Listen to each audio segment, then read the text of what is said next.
राज्याकडनं ह्या म्हणजे पश्चिम डिसिप्लिन बंगाल, कसा उत्तर पाळला प्रदेश जाईल, सारखी हा जी डिसिप्लिन राज्य कसा पाळला जाईल ह्याच्याकडे काहीतरी मला वाटतं बजेटमध्ये प्रोव्हिजन असावी की जेणेकरून आर्थिक जी शिस्त असायला पाहिजे. फिस्कल डेफिसिट ही फक्त केंद्राची जबाबदारी नाही आहे, राज्यांची पण जबाबदारी आहे. तर ती त्यांना कशी सांभाळता येईल ते कायदा करून आणणं महत्वाचं आहे, नाहीतर पॉलिटिकल बिल नाही आहे त्याच्यामध्ये. सर अगदी थोडक्यात मी तुमच्याकडे येते गीते सर. नाही, एक मला दोन अत्यंत महत्त्वाचा म्हणजे मी मगाशी जो आता सुद्धा मुद्दा केला होता, एम्प्लॉयमेंट जनरेशन आणि त्याच्यामध्ये विशेषतः 40% of the rate of unemployment educated सेक्टरमध्ये आहे आणि तो एक्सप्लोजन पॉईंटला आलेला आहे. म्हणजे आता या ठिकाणी MA PhD झालेली लोक सुद्धा कॉलेजमध्ये आणि युनिव्हर्सिटीमध्ये 10,000 रुपये करतात. हे आपल्याकडे परवडणार नाही. म्हणजे एका बाजूला सोशल इन्फ्रास्ट्रक्चरचं आपल्याकडे इन्व्हेस्टमेंट कमी आणि त्या इन्व्हेस्टमेंटचा फायदा घेऊन जायला जे ग्रॅज्युएट पदवीधर असतात ते बेकार राहणं आणि बेकार राहणं that is creating explosive situation in the society. आणि दुसरा महत्त्वाचा मुद्दा असा, शेतीच्या संबंधामध्ये आज शेतीचा वाटा राष्ट्रीय उत्पन्नामध्ये फक्त 12% आहे, कमी कमी होत जाऊन, आणि रोजगार मात्र अजूनही 55% आहे. This is basic contradiction. म्हणून नॉन ॲग्रिकल्चरल सेक्टर, शेती बाह्य विभागाची जास्तीत जास्त वेगाने प्रगती करणं आणि शेतीतून जास्तीत जास्त कामगार नॉन शेतीमध्ये ॲब्सॉर्ब करणं हा एक अत्यंत महत्त्वाचा गोष्ट आहे. आणि तिसरी शेवटची गोष्ट, मॅन्युफॅक्चरिंग सेक्टरसाठी सगळ्या प्रकारचे प्रयत्न करून सुद्धा प्रायव्हेट इन्व्हेस्टमेंट त्या प्रमाणामध्ये दुर्दैवाने वाढत नाही. आणि गेल्या काही वर्षांच्यामध्ये विशेषतः 1991 रिफॉर्मनंतर मोठे सेक्टर म्हणजे बिग इंडस्ट्रीज, हेवी इंडस्ट्रीज हेच संपूर्ण या ठिकाणी अर्थव्यवस्थेचे मोठे पिलर्स झालेले आहेत. हा फोकस कुठेतरी मला वाटतं बदलायला पाहिजे आणि we should go to the again agriculture and small scale industry. Sir तुम्ही आता एम्प्लॉयमेंटचा मुद्दा मांडला, पण मला असं वाटतं दोन उद्योजक इथे बसलेले आहेत ते एम्प्लॉयमेंट बरोबर स्किल डेव्हलपमेंटचा मुद्दा मांडतील जो सगळ्यांना येणारा अनुभव आहे. अगदी थोडक्यात गीते सर, दोन अपेक्षा. पाश्चिमात्य देशांनी संशोधन करावं आणि आपण प्रोडक्शन करावं असं न राहता R&D आणि इनोव्हेशन याच्यामध्ये इन्व्हेस्टमेंट वाढली पाहिजे. त्याचबरोबर आपण डिजिटलायझेशन, इंडस्ट्री 4.0 याच्यावर खूप सारा भर देणं गरजेचं आहे. आणि मला एवढं सांगायला आनंद होतोय, नुकतंच दावोसमध्ये माननीय मुख्यमंत्री देवेंद्र फडणवीस यांची मी मुलाखत घेतली होती आणि महाराष्ट्र याच्यामध्ये मागे नाहीये. जरी आपलं उत्पादन क्षेत्र 12-14% असेल, महाराष्ट्रात मात्र 16% आहे. तर देशाने नाही केलं तर महाराष्ट्राने राज्य म्हणून तरी ह्या इनोव्हेशन लेड इंडस्ट्री व्हावं असं माझी अपेक्षा आहे.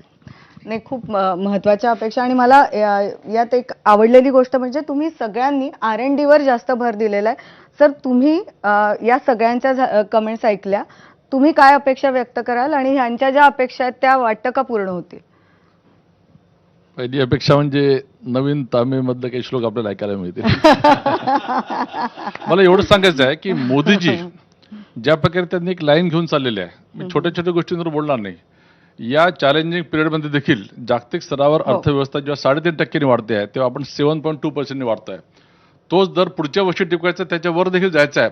अशा प्रकारचे काही ते प्रॅग्मॅटिक निर्णय घेतील.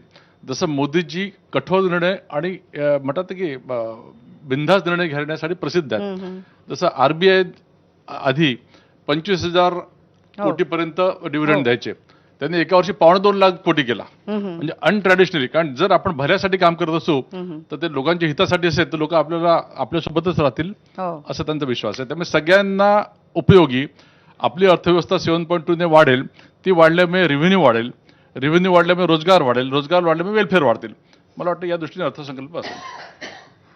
खरं तर आता आपण आपल्या अपेक्षा काय असावा या पद्धतीची चर्चा केलेली आहे. हे सगळे तज्ज्ञ आपल्यासोबत असणार आहेत बजेटच्या नंतर सुद्धा आणि आपल्याला सोप्या शब्दात समजावून सांगणार आहे आपण जे बजेट ऐकलं त्यातनं आपल्याला काय मिळालं. त्यामुळे आता आपण थेट जाणार आहोत लोकसभेत. निर्मला सीतारामन आता अर्थसंकल्प मांडणार आहेत. आइटम नंबर 1, माननीय वित्त मंत्री Shrimati Nirmala Sitharaman ji. Item number 1. Sir, with your permission, I rise to lay on the table a copy each of the following papers, Hindi and English versions, under Article 281 of the Constitution. Report for 26 2026 to 2031, Volume 1, Main Report of the 16th Finance Commission. 2. Report for 2026-2031, Volume 2, Annexures of the 16th Finance Commission. Number 3. Explanatory memorandum as to the action taken on the recommendations contained in the above report. Item number 2, माननीय वित्त मंत्री Nirmala Sitharaman ji.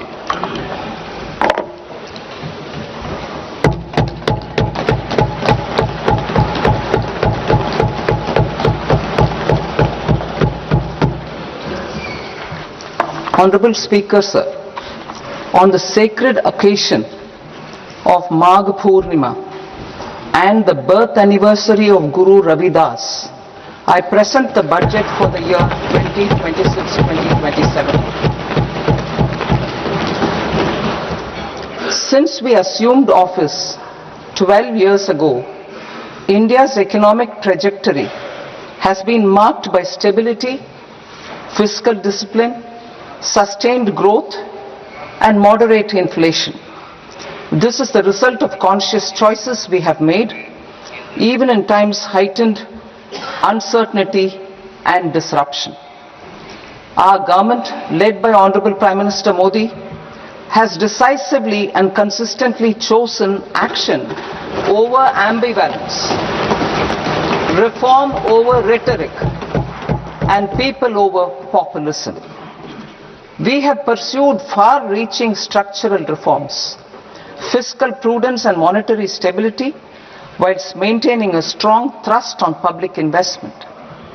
Keeping Atmanirbharta as a lodestar, we have built domestic manufacturing capacity, energy security, and reduced critical import dependencies.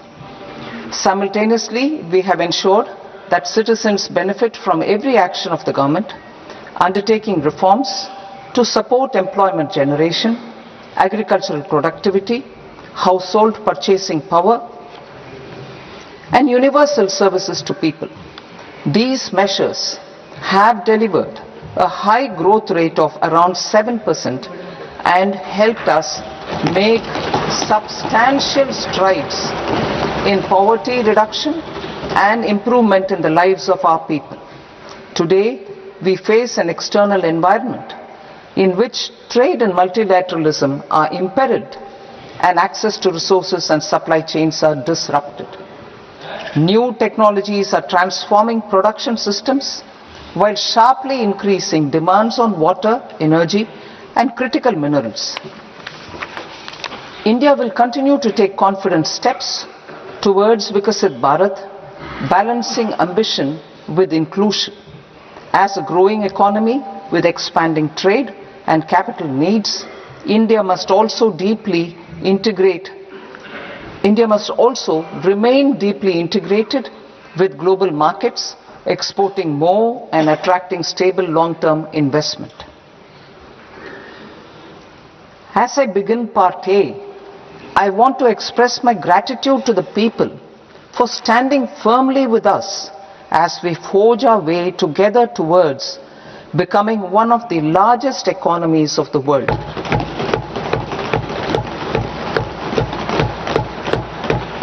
Our aim is to transform aspiration into achievement and potential into performance as we ensure that the dividends of growth reach every farmer, the scheduled caste, the scheduled tribes, the nomads, the youth, the poor, and the women.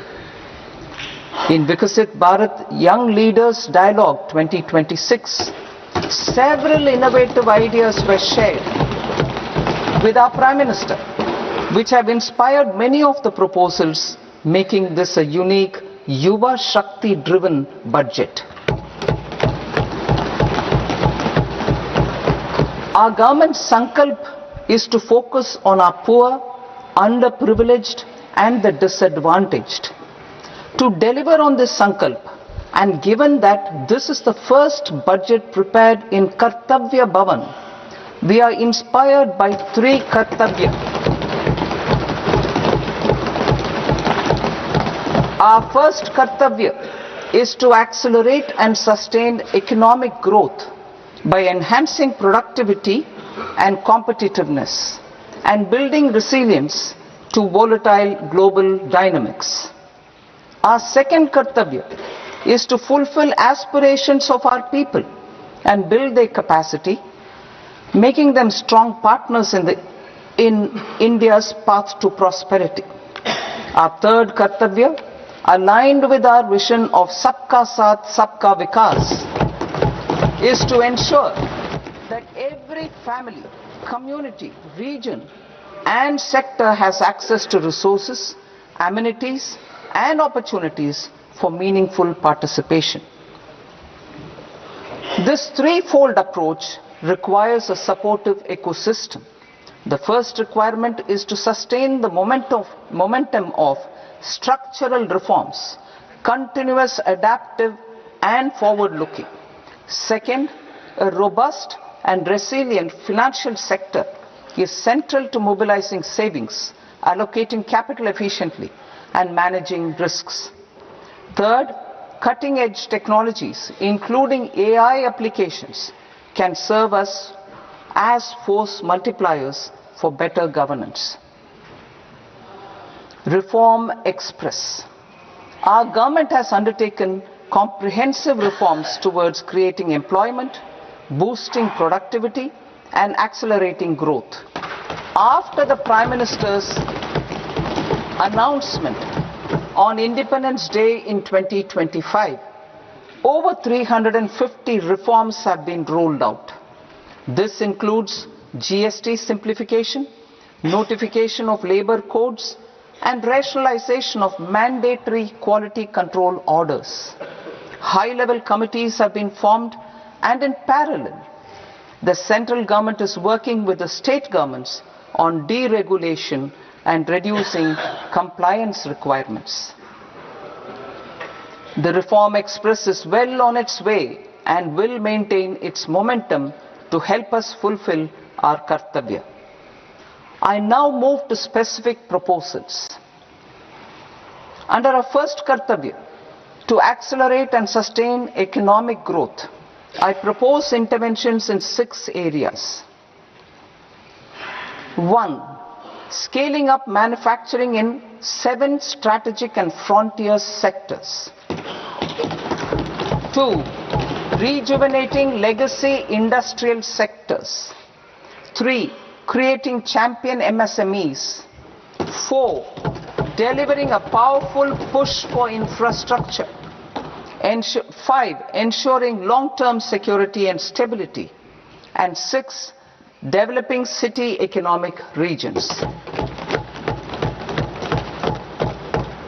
Scaling up of manufacturing in 7 strategic and frontier sectors. Biopharma Shakti, meaning biopharma strategy for health advancement through knowledge, technology and innovation. India's disease burden is observed to be shifting towards non-communicable diseases like diabetes, cancer and autoimmune disorders.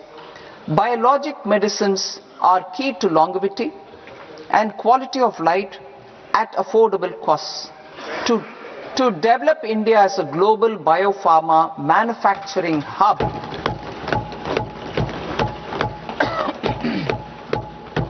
I propose the Biopharma Shakti with an outlay of 10,000 crores over the next 5 years. This will build the ecosystem for domestic production of biologics and biosimilars. The strategy will include a biopharma focused network with 3 new national institutes of pharmaceutical education and research, popularly known as NIPERs, and upgrading 7 existing ones. It will also create a network of 1,000 accredited India clinical trials sites. We propose to strengthen the Central Drug Standard Control Organization to meet global standards and approve timeframes through approval timeframes through a dedicated scientific review cadre and specialists. India's semiconductor mission 1.0 expanded India's semiconductor sector capabilities. Building on this, we will launch ISM 2.0 to produce equipment and materials, design full-stack Indian IP, and fortify supply chains. We will also focus on industry-led research and training centers to develop technology and skilled workforce.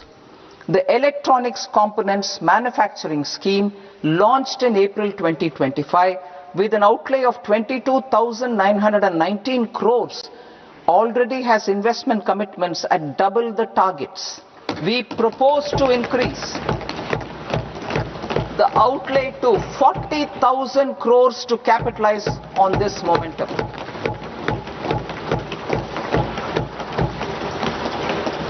A scheme for rare earth permanent magnets was launched in 2025 November.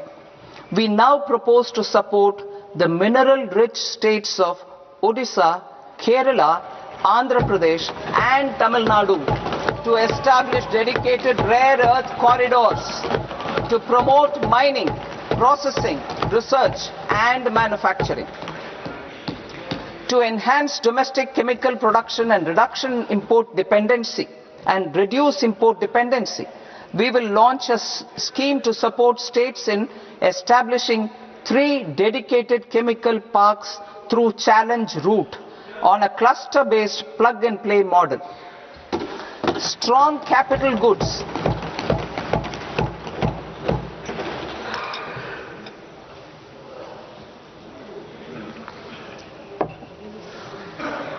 Strong capital goods capability is a determinant of productivity and quality across different sectors. Towards building this capacity, I propose the following. High-tech tool rooms will be established by central public sector enterprises at 2 locations as digitally enabled automated service bureaus that locally design, test and manufacture high-precision components at scale and at lower cost. 2. A scheme for enhancement of construction and infrastructure equipments will be introduced to strengthen domestic manufacturing of high value and technologically advanced CIE. This can range from lifts in a multi-storied apartment or firefighting equipment in multiplexes, large or small, and to tunnel boring equipments for building metros and high-altitude roads. I also propose a scheme for container manufacturing to create a globally competitive container manufacturing ecosystem with a budgetary allocation of 10,000 crores over a 5-year period. For the labor-intensive textile sector, I propose an integrated program with 5 subparts. 1. The National Fiber Scheme for self-reliance in natural fibers such as silk, wool and jute, man-made fibers and new age fibers. Textile expansion and employment scheme to modernize traditional clusters with capital support for machinery, technology upgradation and common testing and certification centers. 3. The National Handloom and Handicraft Program to integrate and strengthen existing schemes and ensure targeted support for weavers and artisans. Tex Eco Initiative to promote globally competitive and sustainable textiles and apparels. Samarth 2.0 to modernize the upgrade the textile skilling ecosystem through collaboration with industry and academic institutions. Further, I propose to set up mega textile parks in challenge mode. They can also focus on bringing value addition to technical textiles. I propose to launch the Mahatma Gandhi Gram Swaraj initiative to strengthen khadi, handloom and handicrafts. This will help in global market linkage and branding, It will streamline and support training, skilling, quality of process and production. This will benefit our weavers, village industries, one district, one product ODOP initiative, and also our rural youth. India has the potential to emerge as a global hub for high quality, affordable sports goods. I propose a dedicated initiative for sports goods that will promote manufacturing, research and innovation in equipment design as well as material sciences.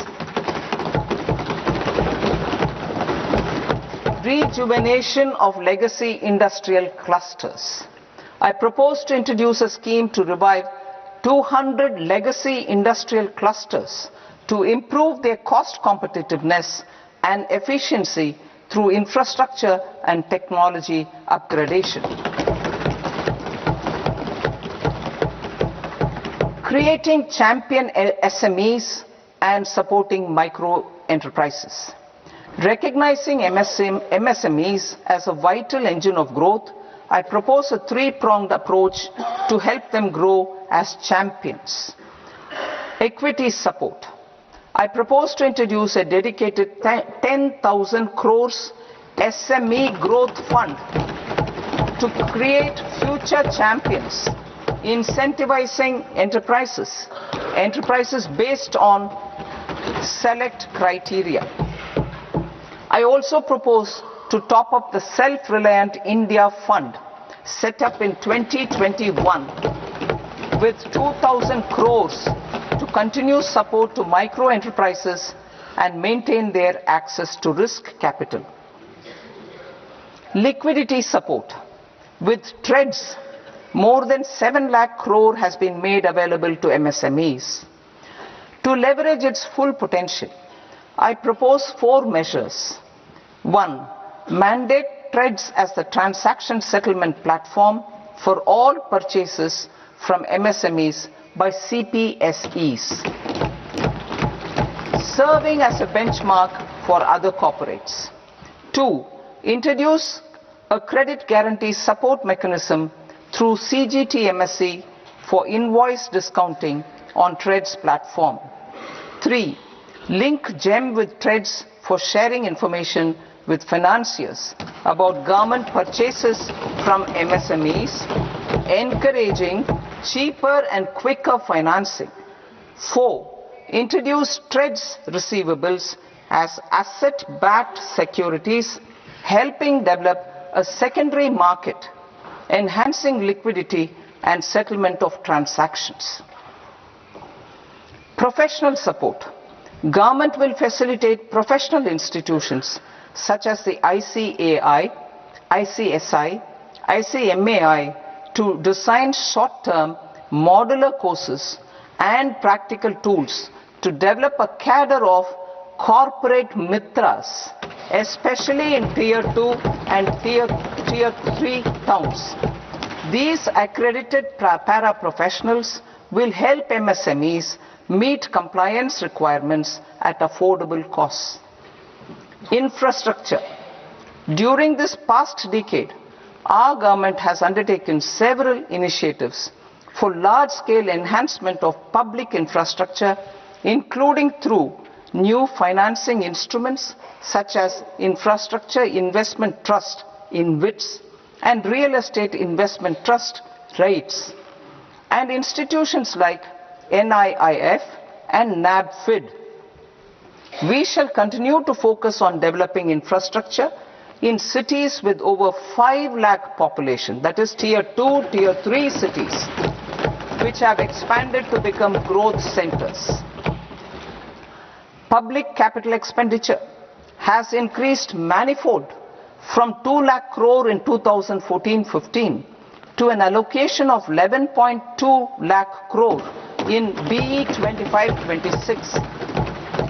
In this coming year, that is financial year 2026-27, I propose to increase it to 12.2 lakh crores to continue the momentum. To strengthen the confidence of private developers, regarding risks during infrastructure development and construction phase, I propose to set up an infrastructure risk guarantee fund to provide prudentially calibrated partial credit guarantee to lenders. Over the years, RIGHTS have emerged as a successful instrument for asset monetization. I propose to accelerate recycling of significant real estate assets of the CPSEs through the setting up of dedicated RIGHTS. To promote environmentally sustainable movement of cargo, I propose to 1. Establish new dedicated freight corridors connecting Dankuni in the east to Surat in the west. Operationalize 20 new national waterways over the next 5 years, starting with National Waterways 5 in Orissa to connect mineral-rich areas of Talcher and Angul and industrial centers like Kalinga Nagar to the ports of Paradeep and Dhamra. Training institutes will be set up as regional centers of excellence for development of required manpower for these waterways. This will benefit youth in the entire stretch of the waterways to train and acquire skills. Further, a ship repair ecosystem catering to inland waterways will also be set up at Varanasi and Patna. And C. Launch a coastal cargo promotion scheme for incentivizing a modal shift from rail to road to increase the share of inland waterways and coastal shipping from 6% to 12% by 2047. To enhance last mile and remote connectivity and promote tourism, I propose to give incentives to indigenize manufacturing of seaplanes. A seaplane VGF scheme will be also introduced to provide support for operations. Carbon capture, utilization and storage. Aligning with the roadmap launched in December 2025, the carbon capture, utilization and storage technologies at scale will achieve higher readiness and in end-use application across 5 industrial sectors, including power, steel, cement, refineries and chemicals.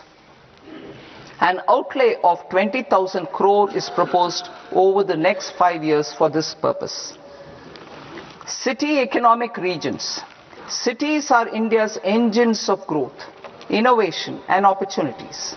We shall now focus on Tier 2, Tier 3 cities and even temple towns which need modern infrastructure and basic amenities. This budget aims to further amplify the potential of cities to deliver the economic power of agglomerations by mapping city economic regions based on their specific growth drivers. An allocation of 5,000 crore per CER over 5 years is proposed for implementing their plans through a challenge mode with a reform cum result based financing mechanism. In order to promote environmentally sustainable passenger systems, we will develop 7 high-speed rail corridors between cities as growth connectors, namely Mumbai to Pune, Pune to Hyderabad, Hyderabad to Bengaluru, Hyderabad to Chennai, Chennai to Bengaluru, Delhi to Varanasi, Varanasi to Siliguri.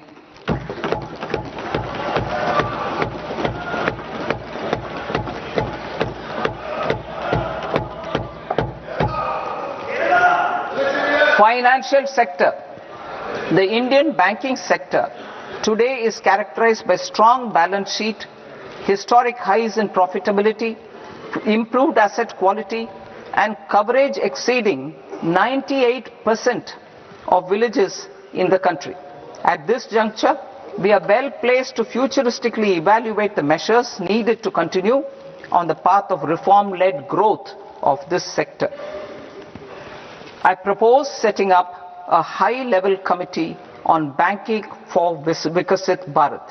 High-level committee on banking for Vikasit Bharat to comprehensively review the sector and align it with India's next phase of growth, while safeguarding financial stability, inclusion, and consumer protection.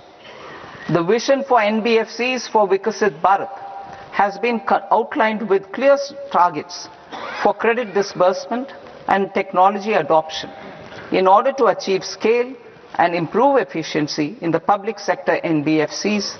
As a first step, it is proposed to restructure the Power Finance Corporation and Rural Electrification Corporation. I propose a comprehensive review of the foreign exchange management non-debt instruments rules to create a more contemporary, user-friendly framework for foreign investments consistent with India's evolving economic priorities. Corporate bond market. I propose to introduce a market-making framework with suitable access to funds and derivatives on corporate bond indices. I also propose to introduce total return swaps on corporate bonds. Municipal bonds. To encourage the issuance of municipal bonds of higher value by larger cities, I propose an incentive of 100 crore rupees for a single bond issuance. 100 crore rupees for a single bond issuance of more than 1,000 crore. The current scheme under Amrit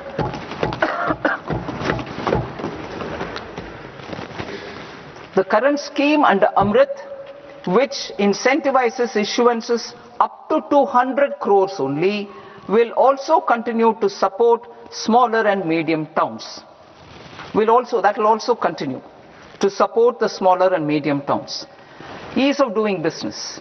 Individual persons resident outside India, PROI, will be permitted to invest in equity instruments of listed Indian companies through the portfolio investment scheme. It is also proposed to increase the investment limit for an individual PROI under the scheme from 5% to 10%, with an overall investment limit for all individual PROIs to 24% from the current 10%. Emerging technologies including AI. 21st century is technology driven. Adoption of technology is for the benefit of all people. Farmers in the field, women in STEM, youth keen to upskill, and Divyangjan to access newer opportunities. The government has taken several steps to support new technologies through AI Mission, National Quantum Mission, Anusandhan National Research Fund, and Research and Development and Innovation Fund. Our second kartavya is to fulfill aspirations and build capacities.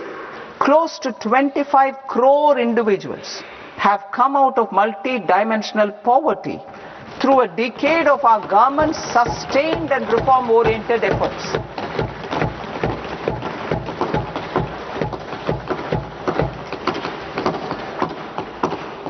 Our government has therefore decided to place a renewed emphasis on the service sector to provide a pathway to fulfilling aspirations of a youthful India with the following measures. I propose to set up a high-powered Education to Employment and Enterprises Standing Committee to recommend measures that focus on services sector as a core driver of Vikasit Bharat. This will make us a global leader in services with a 10% global share by 2047. The committee will prioritize areas to optimize the potential for growth, employment, and exports. They will also assess the impact of emerging technologies, including AI, on jobs and skill requirements and propose measures thereof. To create a range of skilled career pathways, a new range of skilled career pathways for our youth, I propose interventions in the following sectors. Health. Existing institutions for allied health professionals will be upgraded and new AHP institutions established in private and government sectors. This will cover 10 selected disciplines, including optometry, radiology, anesthesia, OT technology, applied psychology and behavioral health, and add 1 lakh AHPs over the next 5 years.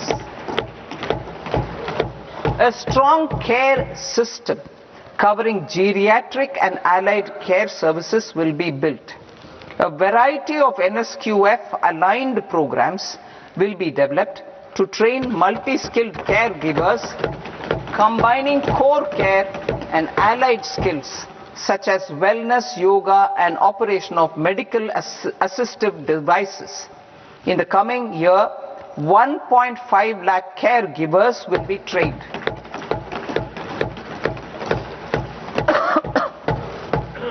Hubs for medical value tourism. To promote India as a hub for medical tourism services, I propose to launch a scheme to support states in establishing 5 regional medical hubs in partnership with the private sector. These hubs will serve as integrated healthcare complexes that combine medical, educational and research facilities. They will have Ayush centers, medical value tourism facilitation centers, and infrastructure for diagnostics, post-care and rehabilitation. These hubs will provide diverse opportunities, job opportunities for health professionals, including doctors and AHPs. Ancient Indian yoga, already respected in several parts of the world, was given a mass global recognition when Honorable Prime Minister took it to the UN. Post-COVID, Ayurveda gained a similar global acceptance and recognition. Exporting quality Ayurveda products helps farmers who grow the herbs and youth who process the products. To meet growing global demand, a few more steps are being taken. I propose to 1. Set up 3 new All India Institutes of Ayurveda. 2. Upgrade Ayush pharmacies and drug testing labs for higher standards of certification ecosystem and make available more skilled personnel. 3.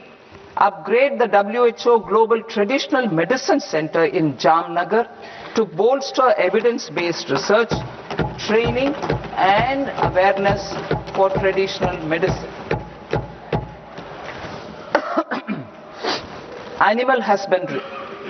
Livestock contributes to close to 16% of farm income, including of poor and marginal households.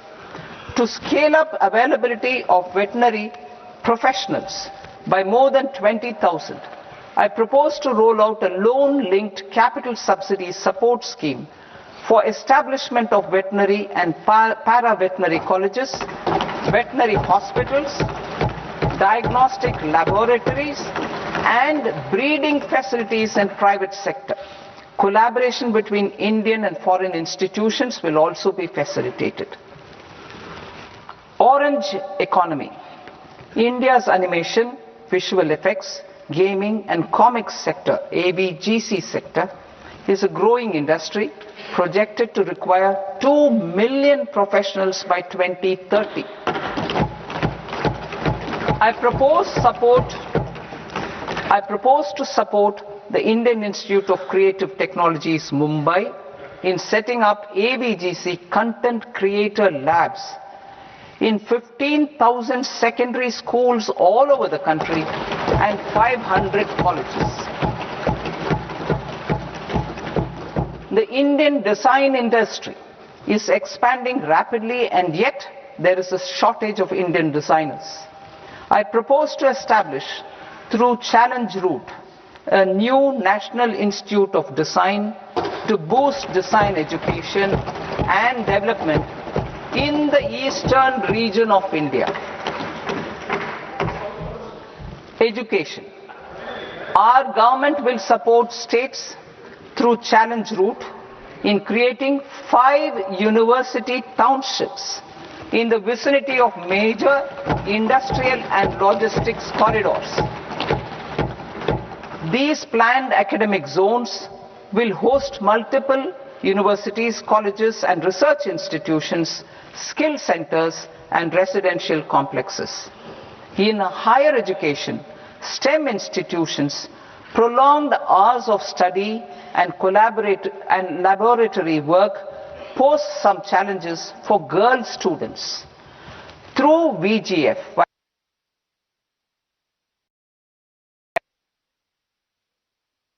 girls' hostel will be established in every district.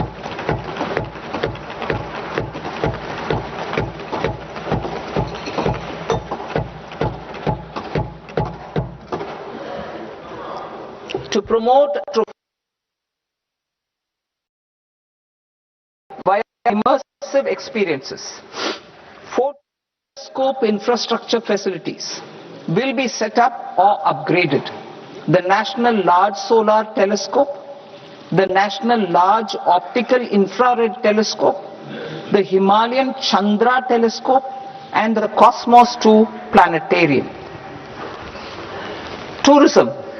The tourism sector has the potential to play a large role in the employment generation, forex earnings, and expanding the local economy.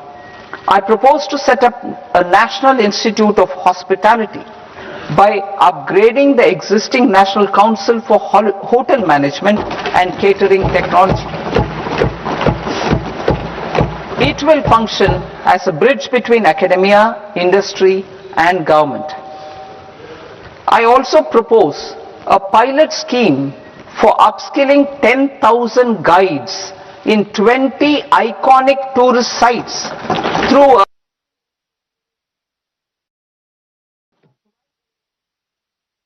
in hybrid mode in collaboration with the Indian Institute of Management. A national destination digital knowledge grid will be established to digitally document all places of significance, cultural, spiritual and heritage. This initiative will create a new ecosystem of jobs for local researchers, historians, content creators and technology partners. India has the potential and opportunity to offer world-class trekking and hiking experience. We will develop ecologically sustainable mountain trails in Himachal Pradesh, Uttarakhand and Jammu Kashmir.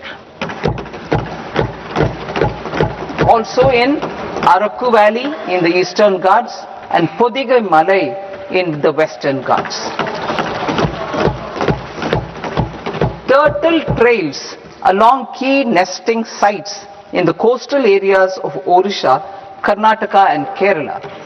And 3 bird watching trails along the Pulikat Lake in Andhra Pradesh, Tamil Nadu. It's on the border.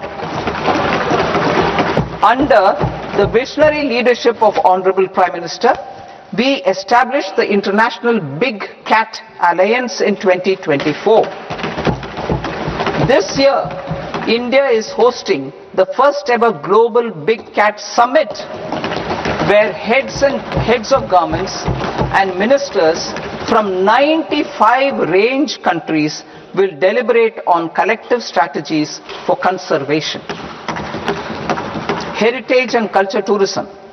I propose to develop 15 archaeological sites including Lothal, Dolavira, Rakhi Gadi, Adichanallur, Sarnath, Hastinapur and Leh Palace into vibrant experiential cultural destinations. Excavated landscapes will be open to the public through curated walkways. Immersive storytelling skills and technologies will be introduced to help conservation labs, interpretation centers and guides. The sports sector provides multiple means of employment, skilling and job opportunities. Taking forward the systematic nurturing of sports talent which is set in motion through the Khelo India program earlier, I propose to launch a Khelo India mission to transform the sports sector over the next decade.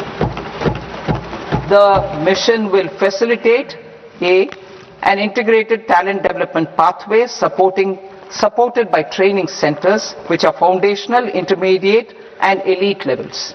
B. Systematic development of coaches and support staff. C. Integration of sports science and technology. D. Competitions and leagues to promote sports culture and provide platforms. And E. Development of sports infrastructure for training and competition. Our third Kartavya aligns with our vision of Sabka Saath Sabka Vikas towards Vikasit Bharat. This requires targeted efforts for 1. Increasing farmer incomes through productivity enhancement and entrepreneurship, with special attention to small and marginal farmers. B. Empowering Divyangjan through access to livelihood opportunities, training and high quality assistive devices. C. Empowering the vulnerable to access mental health and trauma care. D. Focus on the Purvodaya states and the Northeast region to accelerate development and employment opportunities. Fisheries. We will undertake initiatives for integrated development of 500 reservoirs and Amrit Sarovars. 2. Strengthen the fisheries value chain in coastal areas and enable market linkages involving startups and women-led groups together with fish farmer producer organizations. Animal husbandry. To provide quality employment opportunities in rural and peri-urban areas, we will support the animal husbandry sector in entrepreneurship development through a credit-linked subsidy program, B. Scaling up and modernization of livestock enterprises, C. Enhanced creation of livestock, dairy and poultry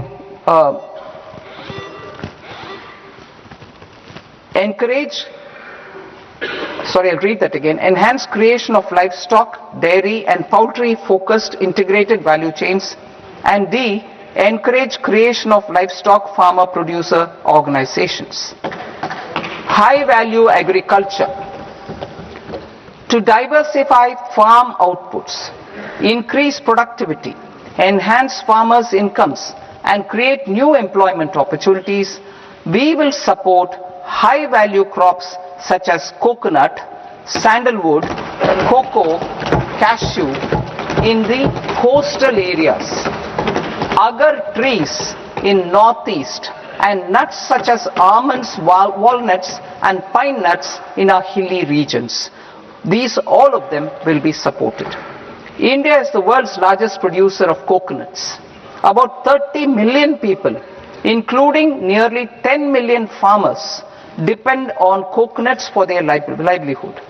To further enhance competitiveness in coconut production, I propose a coconut promotion scheme to increase production and enhance productivity through various interventions, including replacing and non-productive trees with new saplings or plants or varieties in major coconut growing states. A dedicated program is proposed for Indian cashew and cocoa to make India self-reliant in raw cashew and coconut production and processing, enhance export competitiveness, and transform Indian cashew and Indian cocoa into premium global brands by 2030. Sandalwood. Sandalwood is closely linked to India's social and cultural heritage. Our government will partner with state governments to promote focused cultivation and post-harvest processing to restore the glory of the Indian sandalwood ecosystem, to rejuvenate old, low-yielding orchards and expand high-density cultivation of walnuts, almonds and pine nuts. We will support a dedicated program to enhance farmer incomes and in bringing value addition by engaging youth. Bharat Vistar, that is virtually integrated system to access agricultural resources. I propose to launch Bharat Vistar, a multilingual AI tool that shall integrate the AgriStack portals and the ICAR package on agricultural practices with AI systems. This will enhance farm productivity, enable better decisions for farmers, and reduce risk by providing customized advisory support. She Marts for rural women-led enterprises. Building on the success of Lakpati Didi program, I propose to help women take the next step from credit-linked livelihoods to being owners of enterprises. Self-help entrepreneur, She Marts will be set up as community-owned retail outlets within the cluster-level federations through enhanced and innovative financing instruments. Empowering Divyangjan. Divyangjan Kaushal Yojana. Information technology, AVGC sectors, hospitality and food and beverages sectors often offer task-oriented and process-driven roles which are suitable for Divyangjan. We will ensure dignified livelihood opportunities through industry-relevant and customized training specific to each Divyangjan group. Divyang Sahara Yojana. Timely access to high-quality assistive devices for all eligible Divyangjan is a fundamental need. I propose to 1. Support the Artificial Limbs Manufacturing Corporation of India, ALIMCO, to set up and to scale up production of assistive devices, invest in R&D and AI integration, strengthen PM Divyasha Kendras, and support setting up of assistive technology marts as modern retail style centers where Divyangjan and senior citizens can see, try and purchase assistive products. Reaffirming our commitment to mental health and trauma care. There are no national institutes for mental health care in North India. We will therefore set up a NIMHANS 2 and also upgrade national mental health institutes in Ranchi and in Tezpur as regional apex institutions. Emergencies expose families, particularly the poor and vulnerable, to unexpected expenditure. We will strengthen and increase these capacities by 50% in district hospitals by establishing emergency and trauma care centers.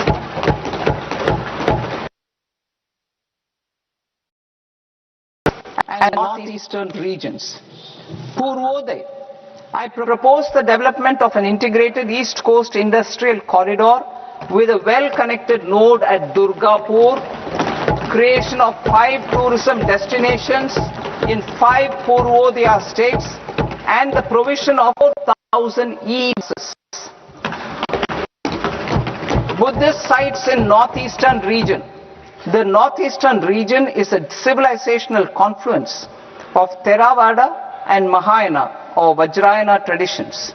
I propose to launch a scheme for development of Buddhist circuits in Arunachal Pradesh, Sikkim, Assam, Manipur, Mizoram and Tripura. The scheme will cover preservation of temples and monasteries, pilgrimage interpretation centers, connectivity and pilgrim amenities. 16th Finance Commission. On 17th November 2025, the 16th Finance Commission submitted its report to the President. As mandated under Article 281 of the Constitution, the government is to lay the report along with the explanatory memorandum on the action taken report on the recommendations of the Commission in Parliament, which, Sir, Honourable Speaker, you've allowed me to do at the commencement of this session. The government has accepted the recommendation of the Commission to retain the vertical share of devolution at 41%. As recommended by the Commission, I have provided 1.4 lakh crores of rupees to the states for the year 2026-2027 as Finance Commission grants. These include rural and urban local body and disaster management grants. Fiscal consolidation. Government has been delivering on our fiscal commitments consistently without compromising on social needs. To strive towards accepted standards of fiscal management in Budget 25-26, I had indicated that the central government would target reaching a debt to GDP ratio of 50 plus or minus 1% by 2030-31. In line with this, the debt to GDP ratio is estimated to be 55.6% of GDP in BE 26-27. compared to 56.1% of GDP in RE 25-26. A declining debt to GDP ratio will gradually free up resources for priority sector lending and expenditure by reducing the outgo on interest payments. One of the main operational instruments for debt targeting is the fiscal deficit. I am happy to inform this august House that I have fulfilled my commitment made in 2021-2022 to reduce fiscal deficit below 4.5% of GDP by 25-26. In RE 25-26, the fiscal deficit has been estimated at par with BE of 2025-26 at 4.4% of GDP. In line with the new fiscal prudence path of debt consolidation, the fiscal deficit in BE 26-27 is estimated to be 4.3% of the GDP.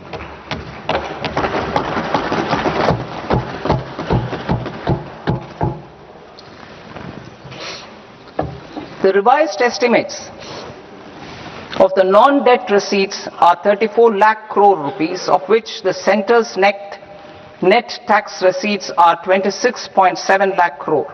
The revised estimate of the total expenditure is 49.6 lakh crore rupees, of which the capital expenditure is about 11 lakh crores. Budget estimates 2026 to 2027.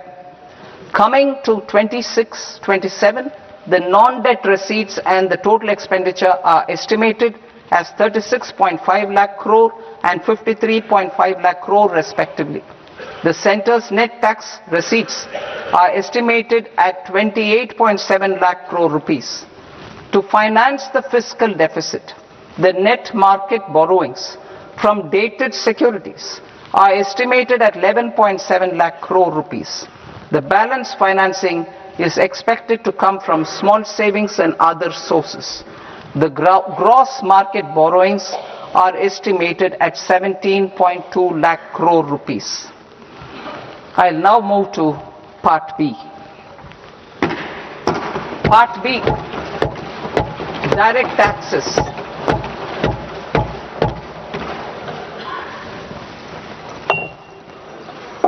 Honorable Speaker, sir, I now present my proposals on direct taxes. New Income Tax Act. In July 2024, I announced a comprehensive review of the Income Tax Act 1961. This was completed in a record time, and the Income Tax Act 2025 will come into effect from 1st April 2026. The simplified income tax rules and forms will be notified shortly, giving adequate time to taxpayers to acquaint themselves with its requirements. The forms have been redesigned such that ordinary citizens can comply without difficulty. Ease of living. I propose that any interest awarded by the Motor Accident Claims Tribunal to a natural person will be exempt from income tax, and any TDS on this account will be done away with. I propose to reduce TCS rate on the sale of overseas tour program package from the current 5% and 20% to 2% without any stipulation of amount. I propose to reduce TCS rate for pursuing education and for medical purposes under the Liberalized Remittance Scheme, popularly known as LRS, from 5% to 2%. Supply of manpower services is proposed to be specifically brought within the ambit of payment to contractors for the purpose of TDS to avoid ambiguity. Thus, TDS on these services will be at the rate of either 1% or 2% only. I propose a scheme for small taxpayers wherein a rule-based automated process will enable obtaining a lower or nil deduction certificate instead of filing an application with the assessing officer. For the ease of taxpayer holding securities, to enable depositories to accept Form 15G or H from the investor and provide it directly to various relevant companies. I propose to extend time available for revising returns from 31st December to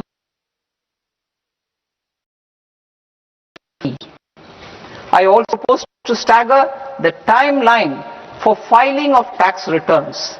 Individuals with ITR 1 and ITR 2 returns will continue to file till 31st July, and non-audit business cases or trusts are proposed to be allowed time till 31st August. TDS on sale of immovable property by a non-resident is proposed to be deducted and deposited through resident buyers and his or her PAN-based challan instead of requiring a TAN, which is a temporary accounting number. To address practical issues of small taxpayers like students, young professionals, tech employees, relocated NRIs, and such others, I propose to 6-month foreign asset disclosure scheme for these taxpayers to disclose income or assets below a certain size. This scheme would be applicable for two categories of taxpayers. A, who did not disclose their overseas income or assets, and B, who disclosed their overseas income and or paid due tax but could not declare the asset acquired. For category A, the limit of undisclosed income or asset is proposed to be up to 1 crore rupees. They need to pay 30% of fair market value of asset or 30% of undisclosed income as tax and 30% as additional income tax in lieu of penalty, and would thereby get immunity from prosecution. For category B, asset value is proposed to be up to 5 crore rupees. Here, immunity from both penalty and prosecution will be available with a payment of fee of 1 lakh rupees. Rationalizing penalty and prosecution. Multiplicity of proceedings are hindrance to the ease of doing business. I propose to integrate assessment and penalty proceedings by way of a common order for both. There will be no interest liability on the taxpayer on the penalty amount for the period of appeal before the first appellate authority, irrespective of the outcome of appeal process. Further, quantum of prepayment is being reduced from 20% to 10% and will continue to be calculated only on core tax demand. As an additional measure for reducing litigation, I propose to allow taxpayers to update their returns even after reassessment proceedings have been initiated, and an additional 10% tax rate over and above the rate applicable for the relevant year. The assessing officer will then use only this updated return in his proceedings. There is already a framework for immunity from penalty and prosecution in the cases of underreporting. I propose to apply this framework for immunity to misreporting too. However, in such a case, the taxpayer will need to pay 100% of the tax amount as an additional income tax over and above the tax and interest due.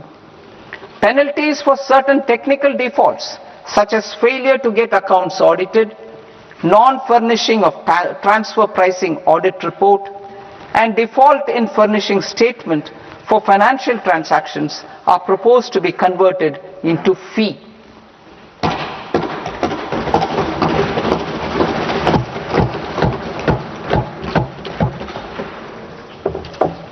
I propose to rationalize prosecution framework under Income Tax Act while maintaining a careful balance for deterrence in some serious offence.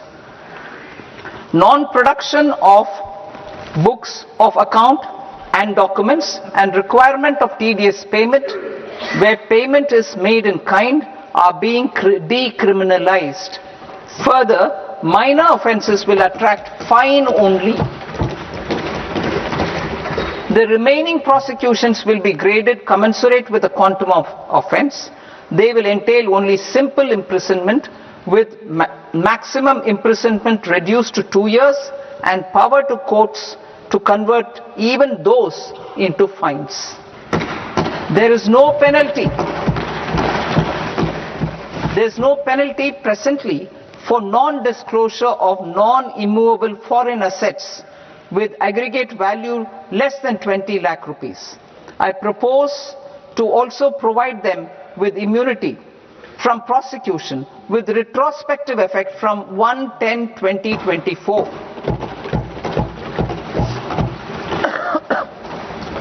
Cooperatives. Deduction is already allowed to a primary cooperative society engaged in supplying milk, oilseeds, fruits or vegetables raised or grown by its members. I propose to extend this deduction to also include supply of cattle feed and cotton seed produced by its members.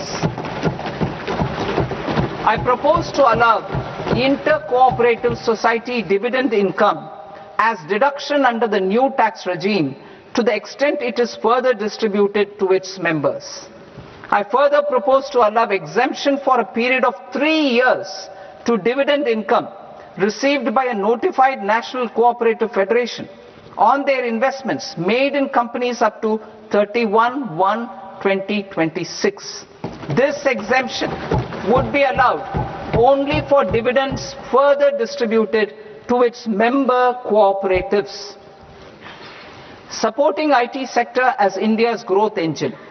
India is a global leader in software development services, IT-enabled services, knowledge process outsourcing services, and contract R&D services relating to software development. These businesses and their segments are quite a single category of information technology services with a common safe harbor margin of 15.5% applicable to all. The threshold for availing safe harbor for IT services is being enhanced substantially from 300 crore rupees to 2,000 crore rupees. Safe harbor for IT services shall be approved by an automated rule-driven process without any need for tax officer to examine and accept the application. Once applied by an IT services company, the same safe harbor can be continued for a period of 5 years at a stretch at its choice.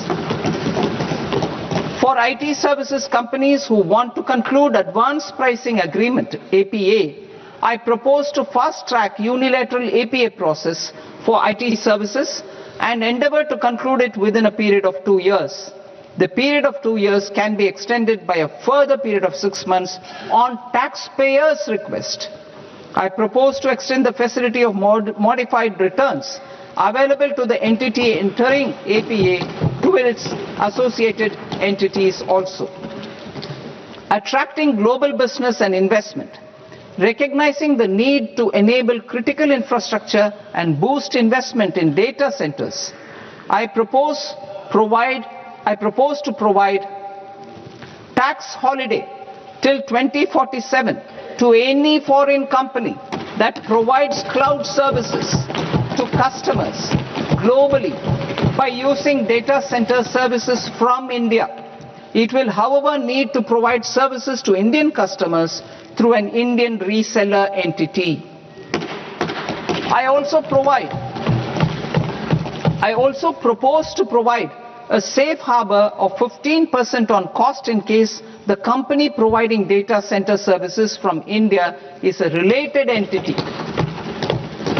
To harness the efficiency of just-in-time logistics for electronic manufacturing, I propose to provide safe harbor to non-residents for component warehousing in a bonded warehouse at a profit margin of 2% of the invoice value. The resultant tax of about 0.7% will be much lower than in competing jurisdictions. To provide fillip to toll manufacturing in India, I propose to provide exemption from income tax for 5 years to any non-resident who provides capital goods, equipment or tooling to any toll manufacturer in a bonded zone. To encourage vast pool of global talent to work in India for a longer period of time, I propose to provide exemption to global, non-India sourced income of a non-resident expert for a stay period of 5 years under notified schemes. I propose to provide exemption from minimum alternate tax, the MAT, to all non-residents who pay tax on presumptive basis. Tax administration. I propose to constitute a joint committee of Ministry of Corporate Affairs and Central Board of Direct Taxes for incorporating the requirements of income computation and disclosure standards, the ICDS, in the Indian Accounting Standards, Ind AS itself. Separate accounting requirement based on ICDS will be done away with from the tax year 27-28. To support Prime Minister Modi's vision of homegrown accounting and advisory firms to become global leaders, I propose to rationalize the definition of accountant for the purposes of safe harbor rules. Other tax proposals. Change in taxation of buyback was brought in to address the improper use of buyback route by promoters. In the interest of minority shareholders, I propose to tax buyback for all types of shareholders as capital gains. However, to disincentivize misuse of tax arbitrage, promoters will pay an additional buyback tax. This will make effective This will make effective tax 22% for corporate promoters. For non-corporate promoters, the effective tax will be 30%. TCS rate for sellers of specific goods, namely alcoholic liquor, scrap and minerals, will be rationalized to 2%, and that on tendu leaves will be reduced from 5% to 2%. I propose to raise the STT on futures to 0.05% from the present 0.02%. STT on options premium and exercise of options are both proposed to be raised to 0.15% from the present rate of 0.1% and 0.125% respectively. We reformed the taxation landscape for corporates in 2019 by providing them a simplified regime with lower tax rate so that they could productively focus on business rather than on claim of deductions and exemptions. To encourage companies to shift to the new regime, set off of brought forward MAT credit, minimum alternate tax credit, is proposed to be allowed to companies only in the new regime. Set off using available MAT credit is proposed to be allowed to an extent of 1/4 of the tax liability in the new regime. MAT is proposed to be made final tax, so there will be no further credit accumulation from 1st April 2026.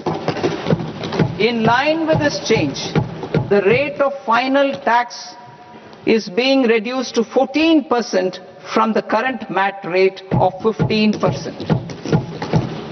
The brought forward MAT credit of taxpayers accumulated till 30th March 2026 will continue to be available to them for set off as above. Indirect taxes. I shall now take up proposals related to indirect taxes. My proposals for customs and central excise aim to further simplify the tariff structure, support domestic manufacturing, promote export competitiveness, and correct inversion in duty. To continue weeding out long continuing customs duty exemptions, I propose to remove certain exemptions on items which are being manufactured in India or where the imports are negligible. Similarly, to further simplify the process of ascertaining the rate of duty applicable on a particular item, I propose to incorporate certain effective rates in various customs notifications to the tariff schedule itself. I shall now take up sector-specific proposals. Promotion of exports of marine, leather and textile products. I propose to increase the limit for duty-free imports of specified inputs used for processing seafoods for export from the current 1% to 3% of FOB value of the previous year's export turnover. I also propose to allow duty-free imports of specified inputs, which is currently available for exports of leather or synthetic footwear, to exports of shoe uppers as well. I propose to extend the time period for export of final product from the existing 6 months to 1 year for exporters of leather or textile garments, leather or synthetic footwear and other leather products. Energy transition and security. I propose to extend the basic customs duty exemption given to capital goods used for manufacturing lithium-ion cells for batteries to those used for manufacturing lithium-ion cells for battery energy storage systems also. I propose to exempt basic customs duty on import of sodium antimonate for use in manufacture of solar glass. Nuclear power. I propose to extend the existing basic customs duty exemption on imports of goods required for nuclear power projects till the year 2035 and expand it for all nuclear plants irrespective of their capacity. Critical minerals. It is proposed to provide basic customs duty exemption to the import of capital goods required for the processing of critical minerals in India. Biogas blended CNG. I propose to exclude the entire value of biogas while calculating the central excise duty payable on biogas blended CNG. Civil and defense aviation. I propose to exempt basic customs duty on components and parts required for the manufacture of civilian training and other aircrafts. It is proposed to exempt basic customs duty on raw materials imported for the manufacture of parts of aircraft to be used in maintenance, repair or overall requirements by units in the defense sector. Electronics. To deepen value addition in the consumer electronics sector, I propose to exempt basic customs duty on specified parts used in the manufacture of microwave ovens. Special economic zone. To address the concerns arising about utilization of capacity by manufacturing units in the special economic zones due to global trade disruptions, I propose as a special one-time measure to facilitate sales by eligible manufacturing units in SEZs to the domestic tariff area at concessional rates of duty. The quantity of such sales will be limited to a prescribed proportion of their exports. Necessary regulatory changes will be undertaken to operationalize the measures while ensuring level playing field for the units working in the DTA. Ease of living. To rationalize the customs duty structure for goods imported for personal use, I propose to reduce the tariff rate on all dutiable goods imported for personal use from 20% to 10%. To provide relief to patients, particularly those suffering from cancer, I propose to exempt basic customs duty on 17 drugs or medicines. I propose also to add 7 more rare diseases for the purposes of exempting import duties on personal imports of drugs, medicines, and food for special medical purposes used in their treatment. Customs process. India's role and share in the global trade is poised for a major leap in line with our ambition and journey towards Vikasit Bharat. In this regard, I propose many measures for custom processes to have minimal intervention for smoother and faster movement of goods and greater certainty to the trade. Trust-based systems. I propose to enhance duty deferral period for Tier 2 and Tier 3 authorized economic operators, known as AEOs, from 15 days to 30 days. I propose to provide eligible manufacturer importers the same duty deferral facility.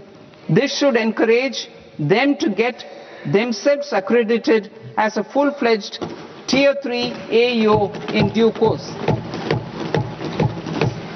To provide greater certainty and for better business planning, I propose to extend validity period of advance ruling binding on customs from the present 3 years to 5 years. In the spirit of the whole of government approach,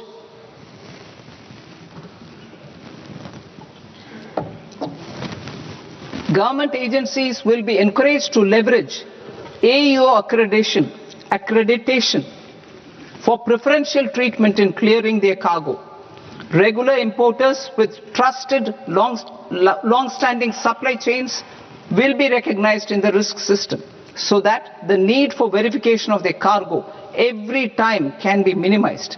Export cargo using electronic sealing.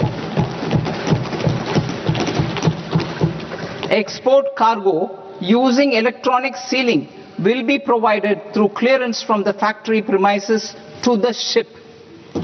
For import of goods not needing any compliance, filing of bill of entry by a trusted importer and arrival of goods will automatically notify customs for completing their clearance formalities. This will enable goods to be released immediately on arrival. The customs warehouse framework will be transformed into a warehouse operator-centric system with a self-declarations, electronic tracking and risk-based audit.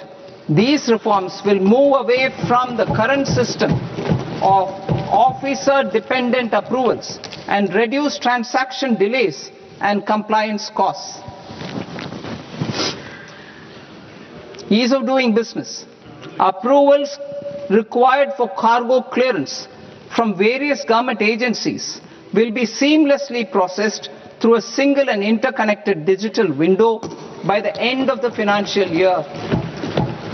Processes involved in clearance of food, drugs, plant and animal and wildlife products accounting for about 70% of interdicted cargo will be operationalized on this system by April 2026 itself.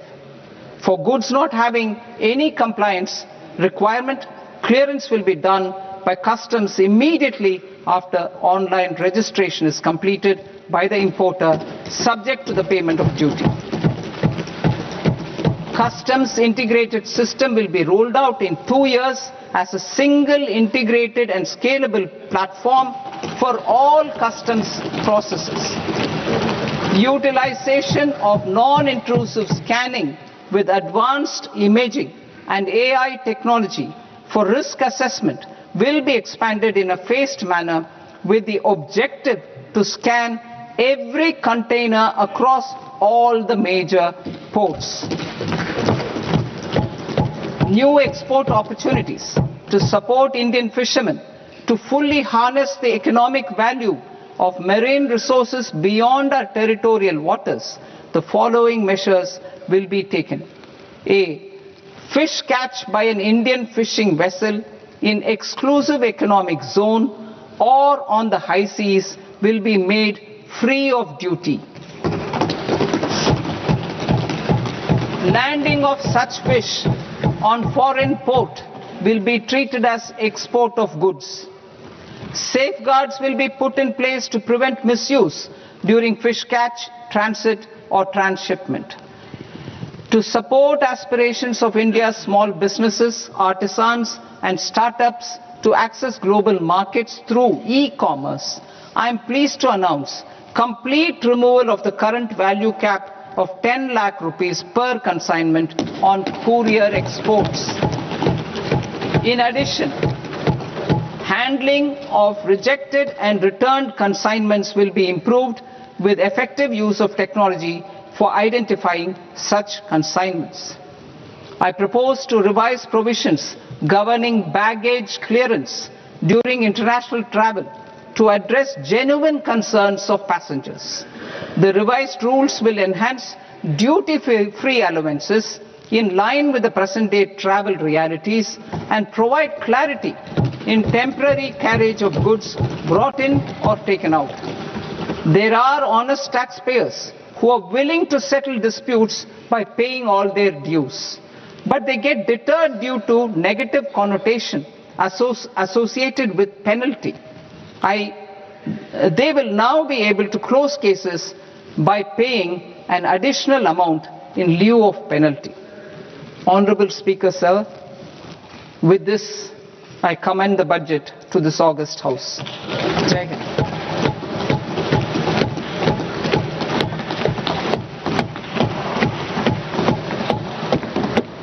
One and a half hours. Item number 3 माननीय वित्त मंत्री जी।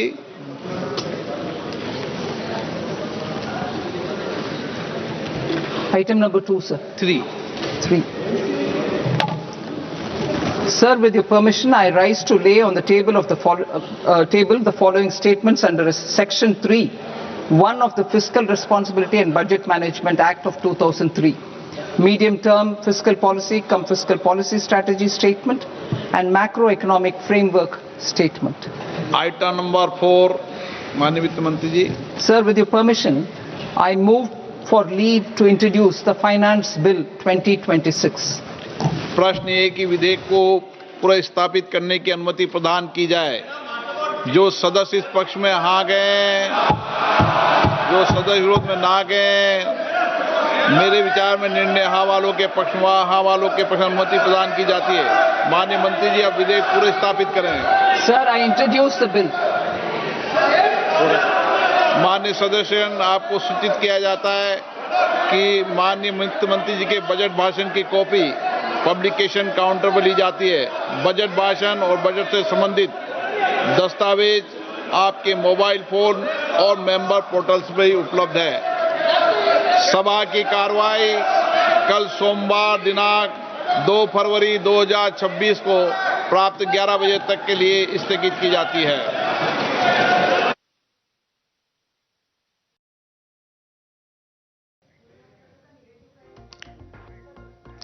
तर अर्थमंत्री निर्मला सीतारामन यांनी आताच अर्थसंकल्प सादर केलेला आहे, मोठ्या घोषणाही केलेल्या आहेत। या संदर्भातलं सविस्तर आपल्याला विश्लेषण करायचं आहे, मात्र तत्पूर्वी एक छोटासा ब्रेक घेऊयात। पाहत राहा एबीपी माझा।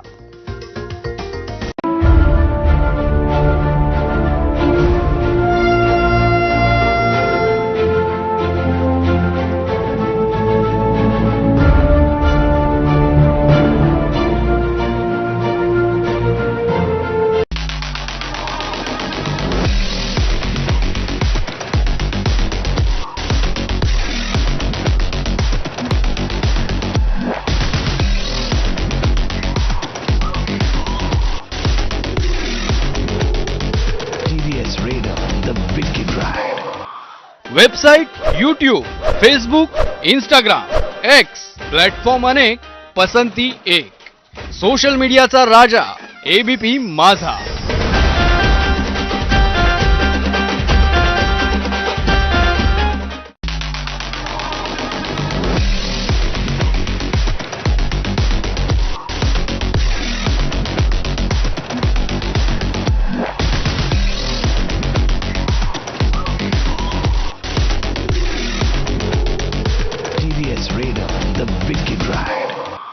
Website, YouTube, Facebook, Instagram, x platform अनेक, पसंती एक। सोशल मीडियाचा राजा एबीपी माझा।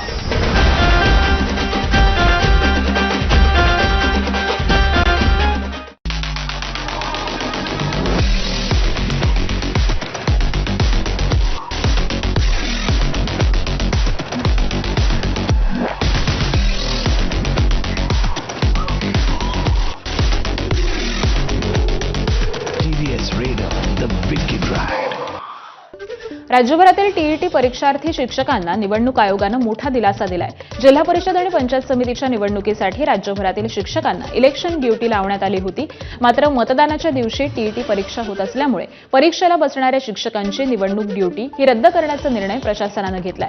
या संदर्भामध्ये प्रशिक्षणार्थी शिक्षकांची माहिती ही तातडीनं गोळा करण्याच्या सूचना राज्य निवडणूक आयोगाकडून देण्यात आल्या आहेत। ही माहिती मिळाल्यानंतर संबंधित शिक्षकांना इलेक्शन ड्युटीतून वगळण्यात येणार असून त्यांच्या जागी पर्यायी शासकीय कर्मचाऱ्यांची नियुक्ती ही केली जाणार आहे। वाशिम जिल्ह्यामध्ये समृद्धी महामार्गावरती उभ्या वाहनांमधून डिझेल चोरी करणाऱ्या आरोपीला पोलिसांनी अटक केली आहे। 8 डिसेंबरच्या रात्री चोरीचा प्रयत्न होत असताना गस्तीवरील पोलिसांच्या सतर्कतेमुळे आरोपी घटनास्थळी आपली स्विफ्ट डिझायनर कार ही सोडून फरार झाला। तर या प्रकरणी मालेगाव पोलीस ठाण्यामध्ये गुन्हा दाखल करण्यात आलेला होता। तपासादरम्यान जालना जिल्ह्यातील टेंभुर्णी इथं अलीम खान मुस्ताफ खान पठाण याला ताब्यात घेण्यात आले। तर चौकशीत आरोपीनं मालेगावसह वैजापूर हद्दीमध्ये 4 डिझेल चोरीचे गुन्हे हे कबूल केल्याची माहिती ही पोलिसांनी दिलेली असून पोलिसांनी वाहनासह 12,000 रुपये रोख मुद्देमाल हा देखील जप्त केला। यवतमाळ जिल्ह्यातील शेंदूरसनी ग्रामपंचायतीतील बनावट जन्म नोंदणी प्रकरणाला एक वेगळं वळण मिळालंय। तब्बल 27,000 जन्म नोंदी ऑनलाईन केल्याचा प्रकार हा उघडकीस आल्यानंतर उमरखेड तालुक्यातील भवानी इथं अशाच प्रकारच्या बनावट नोंदी या आढळून आल्यात। या प्रकरणाच्या तपासासाठी गठीत विशेष पथकानं बिहार, उत्तर प्रदेश, मध्य प्रदेश त्याबरोबरच पुणे आणि मुंबईमध्ये छापे टाकले। या प्रकरणी आतापर्यंत 13 आरोपींना अटक करण्यात आलेली आहे आणि शेवटच्या टप्प्यामध्ये मुंबईत अटक करण्यात आलेल्या तिघांना न्यायालयानं कारागृहामध्ये रवानगी केलेली असून आणखी आरोपींचा शोध हा सध्या सुरू आहे। वाशिमच्या सोनल प्रकल्पातील पाणीसाठा दिवसेंदिवस कमी होतोय। सोनल प्रकल्पाच्या कालव्यावरील रब्बी हंगामाचं क्षेत्र हे यंदा वाढलेलं असून यामुळे पाण्याची मागणी देखील वाढली आहे। तर आतापर्यंत प्रकल्पातील जवळपास 40% पाणीसाठा कमी झालाय। या प्रकल्पावरती अवलंबून असलेल्या अनेक गावांना पाण्याचा पुरवठा केला जातोय। मात्र वाढत्या पाण्याच्या मागणीमुळे येत्या उन्हाळ्यामध्ये पाणी टंचाई निर्माण होण्याची शक्यता ही परिसरातील नागरिकांनी व्यक्त केली आहे। तर पाणी टंचाईची परिस्थिती उद्भवल्यास नागरिकांसोबत जनावरांना पिण्याच्या पाण्याचा देखील प्रश्न निर्माण होणार असल्याची भीती ही सध्या व्यक्त करण्यात येते। Website, YouTube, Facebook, Instagram, x platform अनेक, पसंती एक। सोशल मीडियाचा राजा एबीपी माझा।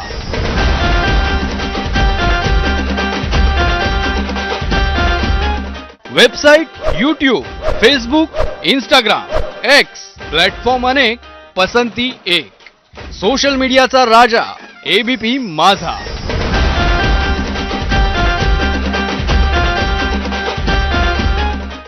राज्यातील शाळांमधील विद्यार्थिनींवरती अत्याचाराच्या वाढत्या घटनांच्या पार्श्वभूमीवरती शिक्षण विभागानं महत्त्वाचा निर्णय घेतलाय। राज्यातील सर्व शाळांमध्ये आता सीसीटीव्ही कॅमेरे बसवण्यात येणार असून विद्यार्थ्यांवर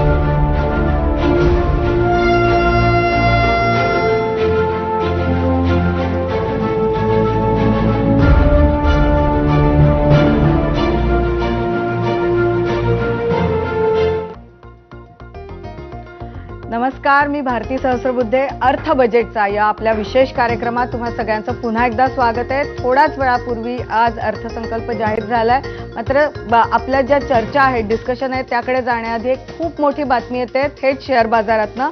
शेअर बाजारात मात्र आज मोठी घसरण बघायला मिळते। साधारण 2000 पेक्षा जास्त अंकांनी सेन्सेक्स घसरलाय आणि त्याला कारण अर्थातच आहे ऑप्शन ट्रेडिंगवर जो कर वाढवलेला आहे ते कारण आहे।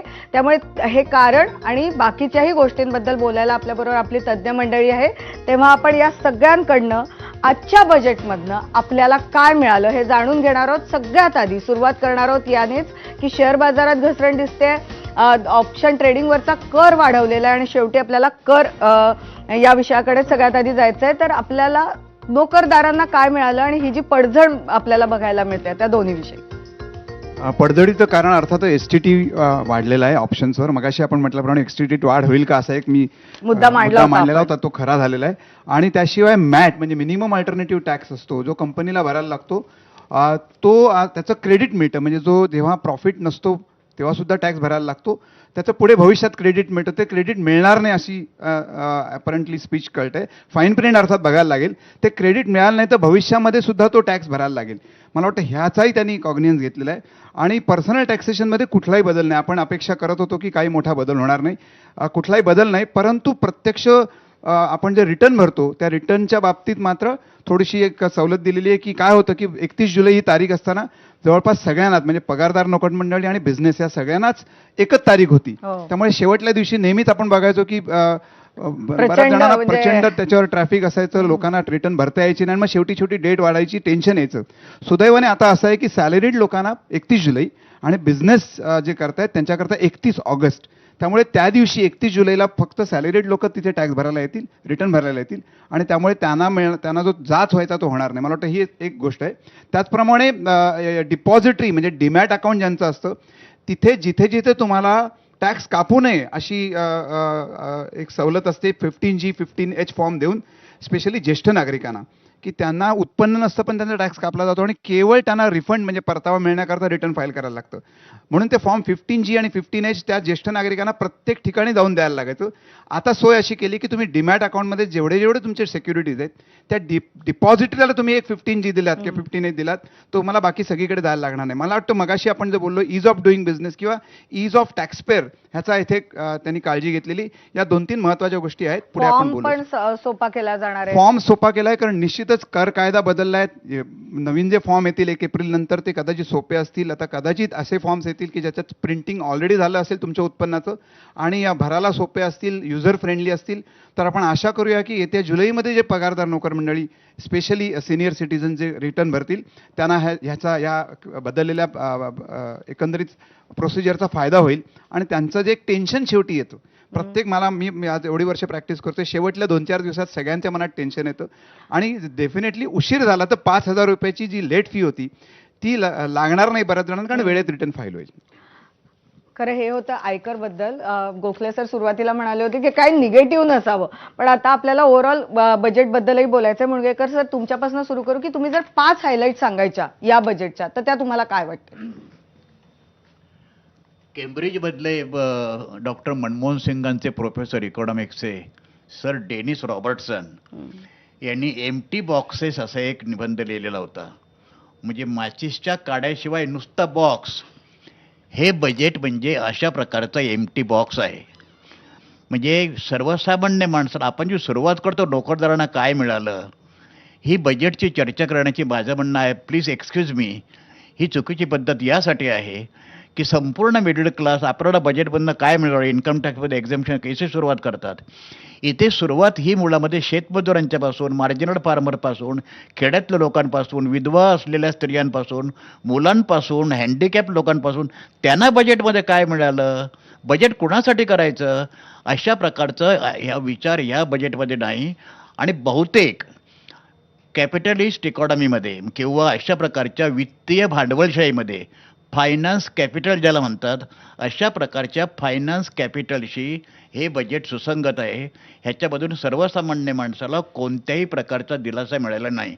उदाहरणार्थ 1.5 तासाच्या 1 तास 25 मिनिटाच्या भाषणामध्ये श्रीमती निर्मला सीतारामन यांनी ॲग्रिकल्चरचा उल्लेख केलेला देखील नाही. ब्रिटिशांच्या साम्राज्य काळामध्ये शेतकऱ्यांनी आत्महत्या केल्या नव्हत्या. इथे जवळजवळ गेल्या 15-16 वर्षामध्ये 3.25 लाख शेतकऱ्यांनी आत्महत्या केल्या. 55% शेतकरी शेती सोडण्याच्या विचारामध्ये आहेत. शेती आत्महत्याचा व्यवहार आहे. मगाशी आपण सुरुवातीला करताना मिनिमम हमी किमतीचा आपण उल्लेख केला, त्याची नीट अंमलबजावणी होत नाही. इम्पोर्ट आपण जे करतो प्रत्येक वेळेला शेतीमालाचे भाव वाढल्यानंतर किंवा जीवनावश्यक वस्तूच्या, त्याचा शेतकऱ्यांना फटका बसतो. आणि ज्या क्षेत्रामध्ये 55% कामगार आहेत त्याचा उल्लेख देखील न करणं, दिस इज ॲब्सोल्युटली अनॲक्सेप्टेबल आणि असमर्थनीय आहे. यात एक अत्यंत महत्त्वाची गोष्ट अशी आहे, ती म्हणजे इथे वित्तीय केंद्र आणि राज्य सरकारे ह्यांच्यात जी रेव्हेन्यूची म्हणजे कराची किंवा एकूणच आर्थिक जे विभाजन जे होतं ते 16व्या फायनान्स कमिशनने 41% सांगितलेलं होतं. आणि ते 41% डिव्हॉल्युशन म्हणजे फायनान्शियल रेव्हेन्यू डिस्ट्रीब्युटेबल तो राज्याने मिळेल. ही गोष्ट अत्यंत एक महत्त्वाची आहे. प्रत्येक जिल्ह्यामध्ये मुलींना एक हॉस्टेल मिळेल, ही गोष्ट एक अत्यंत महत्त्वाची आहे. परंतु सुरुवातीला जे ऑब्जेक्टिव्ह त्यांनी सांगितले श्रीमती निर्मला सीतारामनने, इन्क्लुझिव्ह डेव्हलपमेंट, एक संपूर्ण सर्वसमावेशक अर्थव्यवस्था, मार्जिनलाइज सेक्शन, शेड्यूल कास्ट इथे 20% आहेत, शेड्यूल ट्राईब 10% आहेत, अल्पसंख्याक 15% आहेत, ओबीसी जवळजवळ 25% आहेत, गरीब या सगळ्यांच्या मधला गरीब वर्ग जो आहे त्याच्यासाठी आता अर्थसंकल्पात कुठल्या प्रकारची सोय नाही आहे. मागासवर्गीयांसाठी स्पेशल कॉम्पोनंट प्लॅन असतं, ट्रायबलसाठी ट्रायबल डेव्हलपमेंट असते, त्यांचं बजेटमध्ये स्पेशल प्रयोजन केलेले असते, त्याच्याबद्दलचा कुठलाही उल्लेख नाही. स्त्रियांना एम्पॉवरमेंट करणं असं आपण म्हणत आलेलो आहोत, त्यांच्याविषयी बजेटमध्ये कोणत्याही प्रकारचा उल्लेख नाही. आणि सगळ्यात महत्त्वाची गोष्ट म्हणजे 53.5 लाख कोटी रुपयाचं बजेटमध्ये मीडियम आणि एंटरप्राइसेससाठी फक्त 12,000 कोटीची तरतूद केलेली आहे.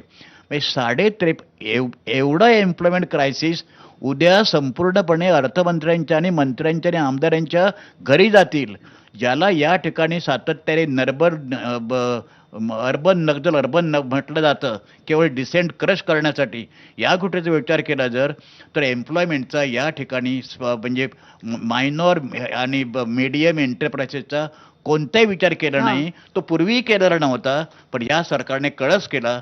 आणि शेतीचा उल्लेख देखील नसणं हे पूर्ण म्हणजे असमर्थनीय आणि डिसअपॉइंटिंग आहे.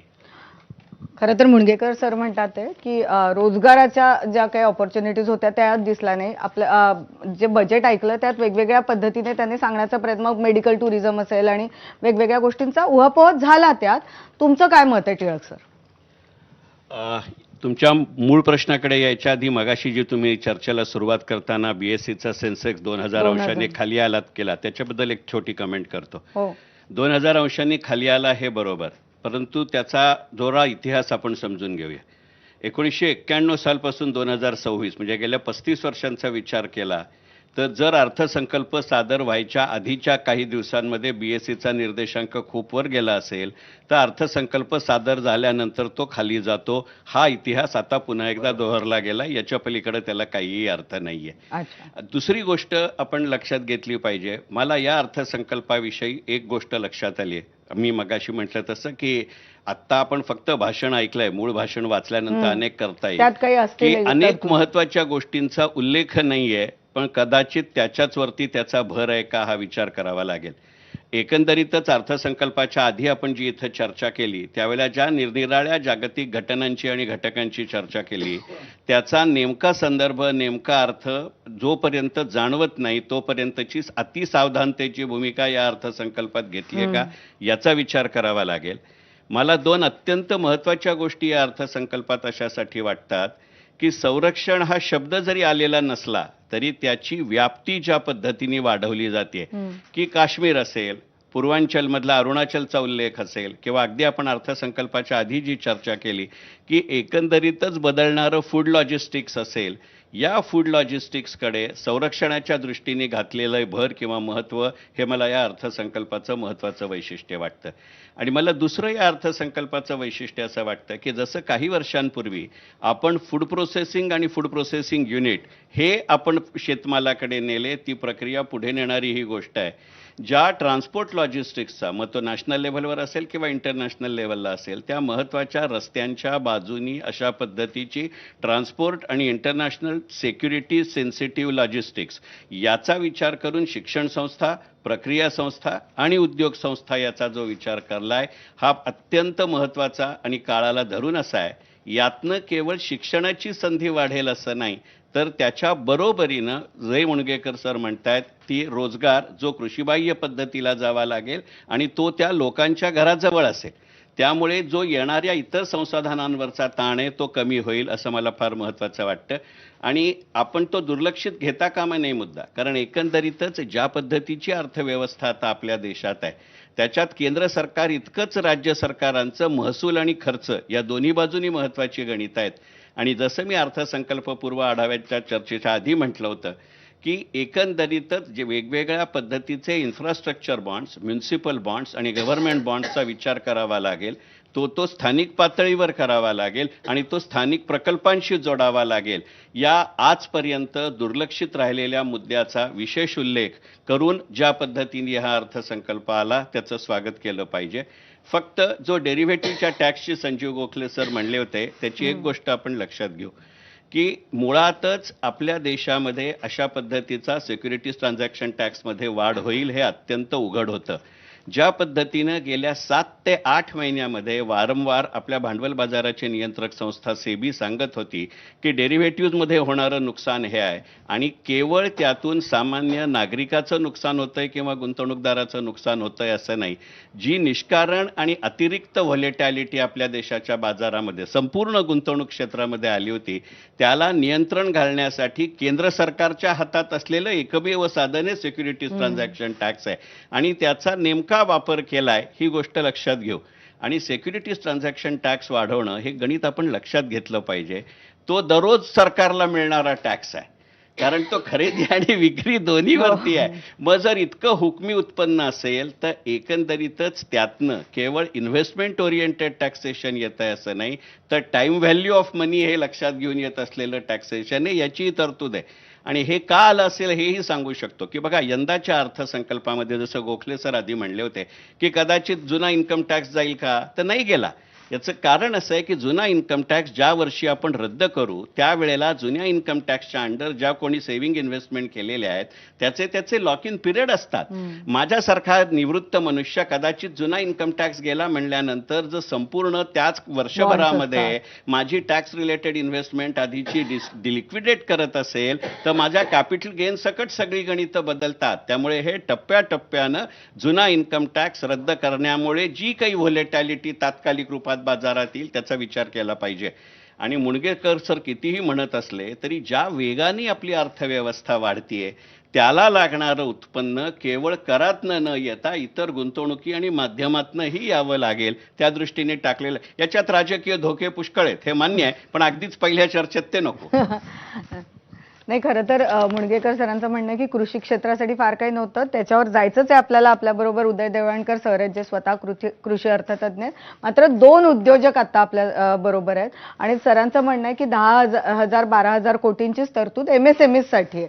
आणि आपण बघतोय की बायोफार्मासारख्या एका सेक्टरला ते मदत देताना दिसतात आहेत. वेगवेगळ्या ठिकाणी हब्स बनतात आहेत. नंतर आपण जे सारखं म्हणत होतो स्किल डेव्हलपमेंट त्याच्यावरही भर दिलेला दिसतोय. तुम्ही कसं बघताय भरतगीतेची? पहिले तर मी म्हणेल की पूर्णपणे मी एक सकारात्मक बजेट आहे असं मी सांगू इच्छितो. त्यामुळे सकारात्मक बाजू पहिले मांडतो. सर्वात पहिली म्हणजे मला तर असं वाटतं की आपण जे काही मुद्दे इथे MSMEचे असतील किंवा सगळे जे काही विकेंद्रीकरण असेल उद्योगाचं याबद्दल जे बोललो त्याबद्दल बरंचसं बोललं गेलं. त्यापैकी असं आहे जसं मुंगीकर सर म्हटले MSMEच्या प्रबळीकरणासाठी इक्विटीमध्ये 10,000 कोटी, त्याबरोबरच सेल्फ रिलायन्ससाठी 20,000 कोटी असं बरंचसं त्यांनी लिक्विडिटीचा पण सपोर्ट देण्याचा विचार केलेला आहे. इनोव्हेशन लेड ऑर्गनायझेशन यावेत यासाठी सुद्धा बरीचशी तरतूद झालेली आहे. आणि उद्योगाचं विकेंद्रीकरण हे झालंच पाहिजे तरच भारताचा विकास होईल. फक्त मोठ्या शहरांमध्ये उद्योग सामावून जमणार नाही आणि urbanisation is the biggest issue today. त्याचबरोबर मला आणखी एक चांगलं वाटलं की खनिज ज्याचं त्यांनी कॉरिडॉर आंध्र प्रदेश, केरळ आणि कर्नाटक यामध्ये भारत हा सक्षम होईल आणि भारत हा आत्मनिर्भर होईल.